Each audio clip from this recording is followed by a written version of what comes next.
Hey, River's Edge, Sheridan, and Grand Run. I wanted to share a short thought for this weekend a note of encouragement. I've been studying the book of Exodus with the youth and wanted to share a story from the life of Moses. But as we start, I wanted to tell a story from when I was in high school. I was in my bedroom in the dorm, and I hear these steps down into the dorm, and I hear someone call out my name. Come out there, and it's my friend Andy. And he looks at me and he's like, "I challenge you to a fight." And I'm like, "What is going on?" And he's like, "Yeah, we're gonna fight over some girls." And I was like, "What is this? Are we cavemen or something?" Whoever the strongest caveman is gets the women.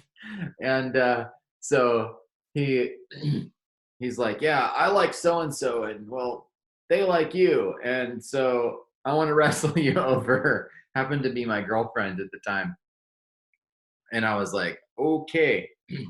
So we had 3 rounds of not like punching and stuff, but we did 3 rounds of wrestling over this girl. So it's I mean, really funny looking back in retrospect.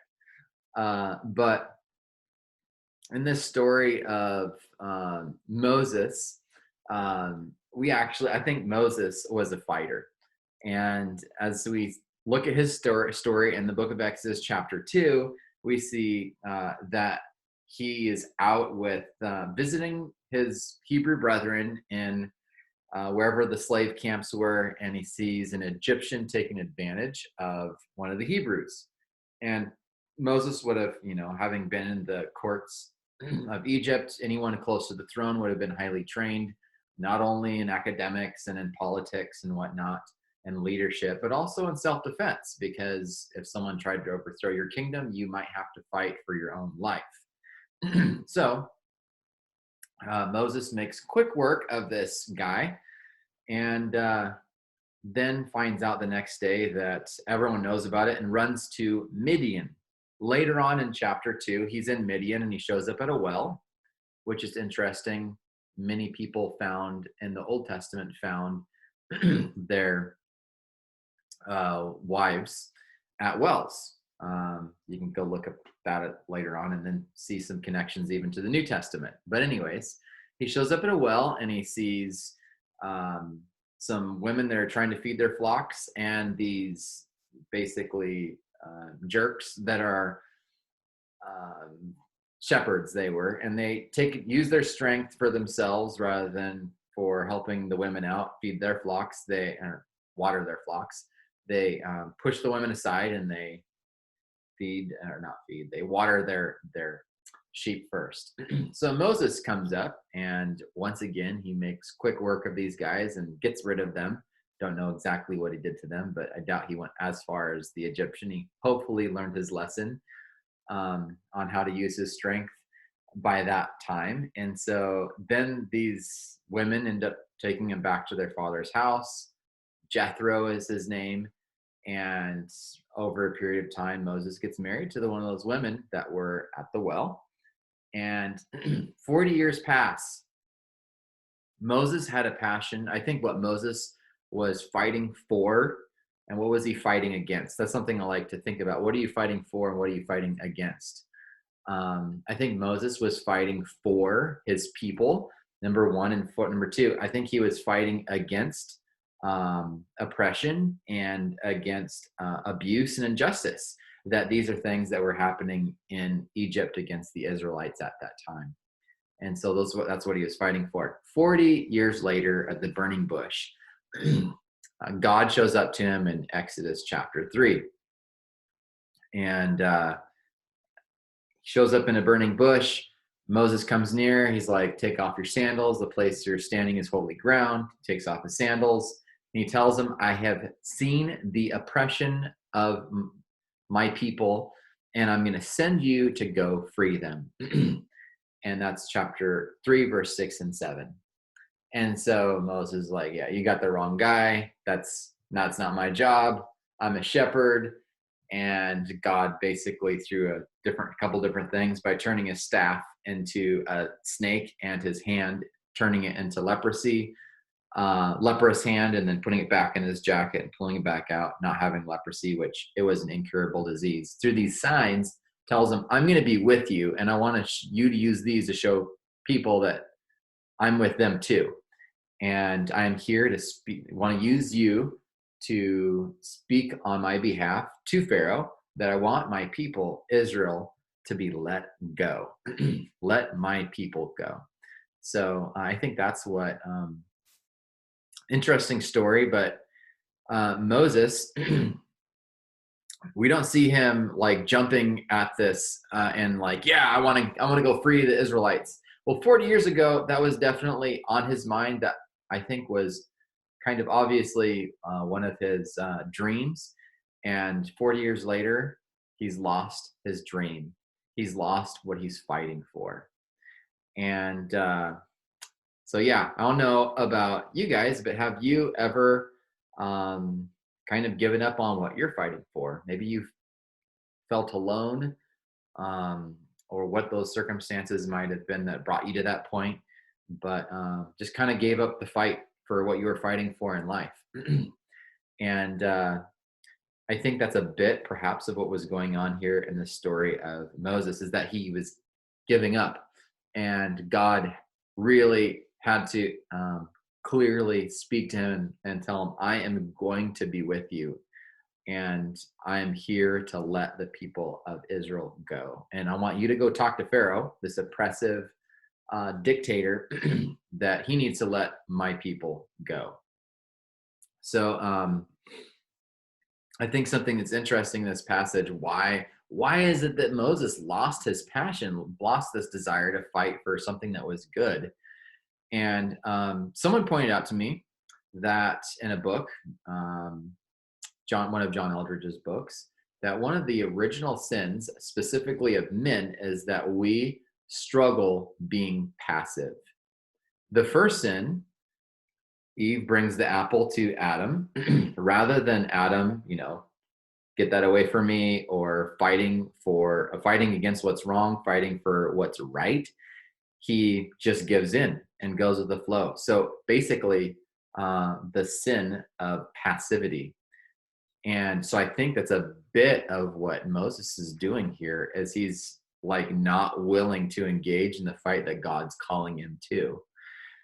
And so chapter 5 of Exodus through chapter 13, God, I think we see through this narrative that God uses Moses to fight for the Israelites, fighting against injustice and against oppression, and fighting for his people, fighting for the freedom of his people. And I think this desire to be part of something or fight for something is so well played into in the gaming industry. I have a phone, and on my phone, I have a couple games, not a lot because it's easy to get addicted. But I've been talking to some of the youth about how addicting games are, and that there's actually a psychology to this, that it makes you want to be part of something that's bigger than yourself, to fight for something. And essentially it also can give you a false sense of victory, false sense of winning in life by playing your game, because it makes you feel good. Man, I won that game and I did super well and finished top players. But yeah, it's kind of a virtual, not true winning. That's a virtual win, not real win in life. But we've been talking about that too. Not that all games are evil, but just how the human psyche, how human nature can relate to gaming, and how that can not be the best for us sometimes. I was reading a book called Man's Search for Meaning in undergrad. Really impactful book. This book, written by Viktor Frankl, an Austrian psychologist, actually talked about his time in the concentration camps that he was in during the Holocaust. And he said something really, really interesting to me. Not to me, as I was reading, it was to me. He said something really interesting that really hit me. And that was, is that you could tell when people in the camps were about to die. He said, remarkably, people were starving to death, but he says, not really. He says, what made people die was not the lack of food. What made people die is when they gave up their will to live. They gave up the fight for life. And he says, as soon as they did that, he says, you could literally feel it around them. And he says it was just a matter of days, maybe even a week sometimes, and they were dead. They gave up their will to live. And so he talks about how he found meaning and purpose and fighting for something bigger than himself. And he actually didn't even use a couple opportunities to escape, and said he stayed back. And since he had some medical capacities and skills, that he stayed back and helped from some people that were in need of medical care. So multiple times he could have escaped, but he found purpose and meaning in living and fighting for something beyond just himself, fighting for other people. And it's so easy with self-preservation to just look at myself, take care of me and what I'm going through. But he talked about fighting for something beyond just myself. So I want to ask you this question, going back to the book of Exodus. What is God fighting for? And I think it's very clear. Exodus chapter, back to where we started, Exodus chapter 3 and verse 7 and 8. I've seen the oppression of my people who are in Egypt. I've heard their cry because of their taskmasters. I know their sorrows. I've come down to deliver them out of the hand of the Egyptians. And goes on, talks about bring them to a land flowing with milk and honey. And so that's what God was fighting for, his people. And what was he fighting against? He was fighting against oppression, against abuse, and how they were, says, I've heard their sorrow. God knows the battles that we go through individually. And I think that God is fighting for us. See, the Exodus is literally a mirror of the New Testament. The New Testament, the first century Jewish people looked back to this story, and it was the story of the gospel for them, how God worked. And when Jesus shows up in the first century to Israel, what did Jesus do once again? He was fighting for the freedom of his people. Let my people go. Now, he wasn't doing this to Pharaoh, but now he was getting disease. Let my people go from these diseases, from demonic oppression and possession.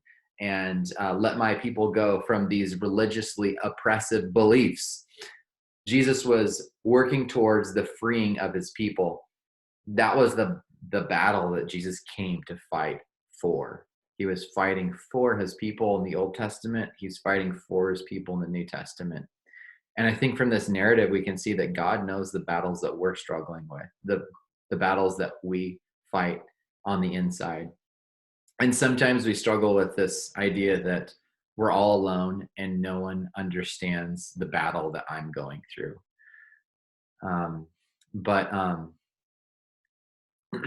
And maybe perhaps even in this thinking that, man, the mistakes I've made in life, God can't have a purpose for my life. I've messed up. And I think these are all lies of the devil. I think sin is literally an altering of our perception of reality, and that faith is simply stepping into the truth which God has declared over our lives. And the truth is that if you continue following the story of the Exodus, God brings his people out of Egypt, and he brings them to the Red Sea, and there's mountains on both sides. There's the Red Sea behind them, and they turn around, and the Egyptian army is coming after them. They're like, I thought we were free. I thought we were done with this battle. Like, this was over. This was in the past. And I like what it says there in, actually, I think it's Exodus chapter 14. Let's see if I can find it real quick. The Lord, 14 verse 14, the Lord will fight for you and you shall hold your peace. So God was fighting for his people. And we see this in Deuteronomy chapter 3, verse 22, I believe it is, coming out of Egypt and coming into the promised land. Also said, don't be discouraged. God is fighting for you. So sometimes we feel like we're all alone. And just to remind us, a couple of things here in closing, and that is that if you feel alone in your battle, maybe you've given up and you're not fighting a battle, you're not fighting for something right now. I love what this songwriter articulated. It might look like I'm surrounded, but I'm surrounded by you. So sin alters our perception of reality, kind of like it did for the Israelites. They feel like they're surrounded by the Egyptians, but faith helps us see past that darkness and helps us see the light of the truth of God, that God is actually with us. He's there for us, and he's there fighting for us. And I want to skip way back to the story of beginning of the story of not beginning, but the story of Moses, where he slew the Egyptian. Remember that God can even use your mistakes to carry about his purposes. It's not God's ideal for us to be killing people, but God used that, and his 40 years in the wilderness that he ended up sending him, he had to run off to the wilderness for 40 years. Human mistakes do not eclipse God's purpose for our life. And so we see God using every angle, everything that happened. As we step back and we can look at those stories, God was actually using what the bad things that happened. God was actually using all these scenarios to reveal himself and to fight for his people. And so today, for us, we might feel like we're alone, like we don't have something we're fighting for because we don't feel like we've been fought for. And I want to remind us that God fights for his people. That's the story of the Old Testament. That's the story of the New Testament. That's the story of the gospel, a God who fights for his people, and a God who fights and will give up anything, even his own life, to help his people. So anyways, that's a word of encouragement for you guys. One more time saying this phrase though, it might look like I'm surrounded, but I'm surrounded by you. And then that song goes on, this is how I fight my battles. So encouragement for you guys, this is how we can fight our battles this coming week. Remember that we're not surrounded by the evil one. That doesn't matter so much. We're surrounded by God. Hope you guys have a great week, and God bless.